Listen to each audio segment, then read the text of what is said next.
guys, so before you get started, I apologize in advance if you can hear any construction noise going on. This is kind of the only time I'm able to film this, and we're just gonna have to deal with it. Alright, let's get started on the video. Hi guys, it's Cody and welcome back to my channel. Today is gonna be part 4 of my Guide to Cosplay Masquerades series. In my last few videos, which I'll put a card up here, I first showed you guys how to pick a character for Masquerade, how to build your character for Masquerade, and how to put your build book together for Masquerade. So now we're finally going to the main event, the Masquerade itself. Or are we? So yes, there is one more thing you're gonna have to do before you hit the stage in front of a big audience, and that is prejudging. For those of you who don't know, prejudging is the time that takes place before the Masquerade, where the judges get a chance to have an up-close and personal look of your cosplay. And in my opinion, this is always the scariest part of Masquerades, even more so than getting on stage. Because now, you can't really hide details from, like 20, 30, 40 feet away. You're now 3 feet away from the judges and they can see everything. So this can be a really nerve-wracking moment, especially if you don't like talking in front of people. But fear not guys, I'm gonna give you guys some tips on how to survive prejudging. So that being said, let's get started. So my first tip is to prepare your costume the night before your prejudging. Most prejudgings that I've personally experienced happen on the day of the Masquerade, but other times it'll happen on a different day from the Masquerade. But regardless of what day you're going to be doing your prejudging on, the night before your prejudging, I would get your costume immaculately ready to go. So if you're wearing any clothes, I would iron or steam everything. I would put it on a hanger. I would check for any loose threads.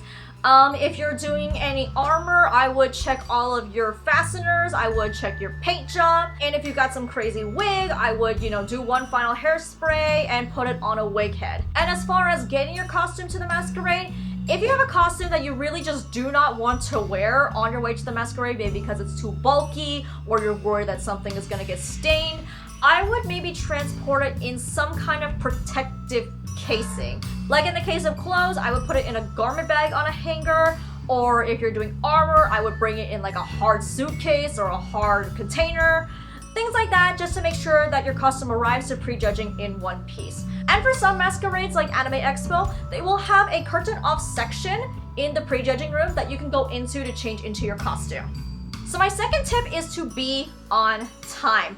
Most masquerades will have some kind of grace period if you happen to be running late, and they may even call you to make sure that you're still coming.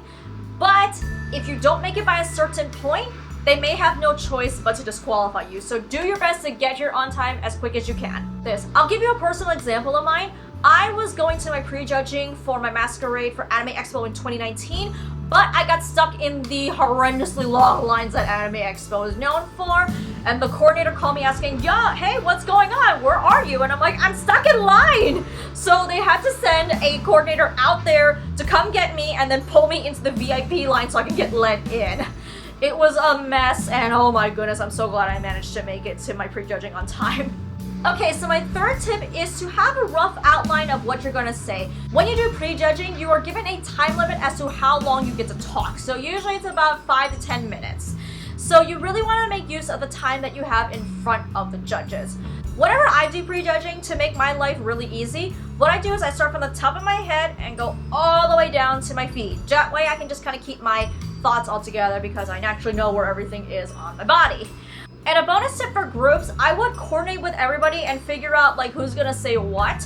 So if you're, everyone is in charge of their own costume, then just, go down the line. Person A can go, "Here's how I made this." Person B can go, "Okay, here's how I made my stuff," etc., etc., etc. However, if you guys have a situation where one person was in charge of pieces on multiple people's outfits, you want to maybe work it out as to when you want to bring that up.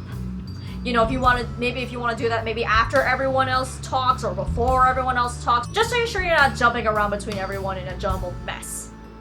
Alright, so my fourth tip is going to be to draw attention to your good points and away from your bad points.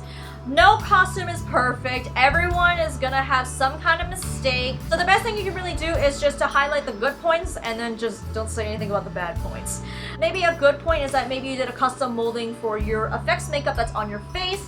But a negative point is that you have a large stain on your shirt that's only being hidden by the jacket that you're wearing. I would put time into going over how you created the prosthetic on your face and not mention anything about the stain on your shirt. One other thing I want to note though, intentional changes to the designs are not considered negative points in my opinion. If you did make a purposeful change to the design, please explain why to the judges. I'll give you an example of mine.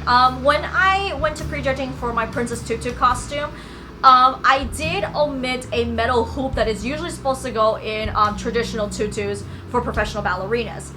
Then the reason why I did that was because I had a costume change that I was gonna do, and putting a metal hoop in it was gonna make it a dead giveaway that I had some new costume underneath it.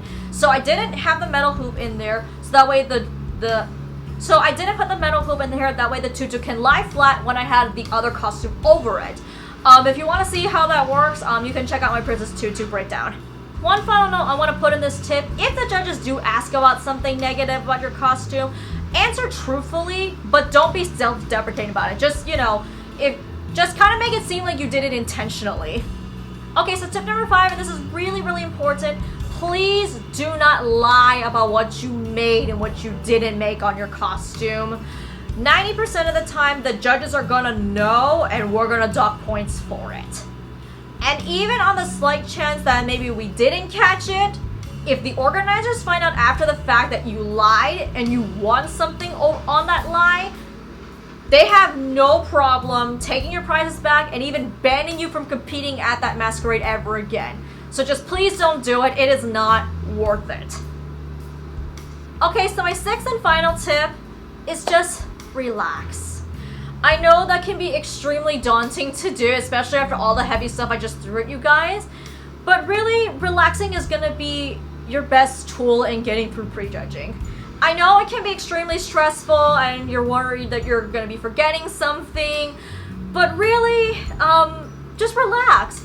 It is really not as stressful as a job interview, trust me on that. And if anything, every judge that I've encountered, they've been really nice about it. They've been really sweet and just saying, hey, relax, take a deep breath if you need to. Because more likely than not, they have been in your shoes and they know exactly what it feels like to be in your position. So just relax, because at the end of the day, we're all just a bunch of nerds making costumes because we enjoy it. Alright guys, so those are my tips for how to survive prejudging. I hope you guys enjoyed this video. If you did, please give this video a thumbs up. If you have any tips of your own, please feel free to tell it in the comments below.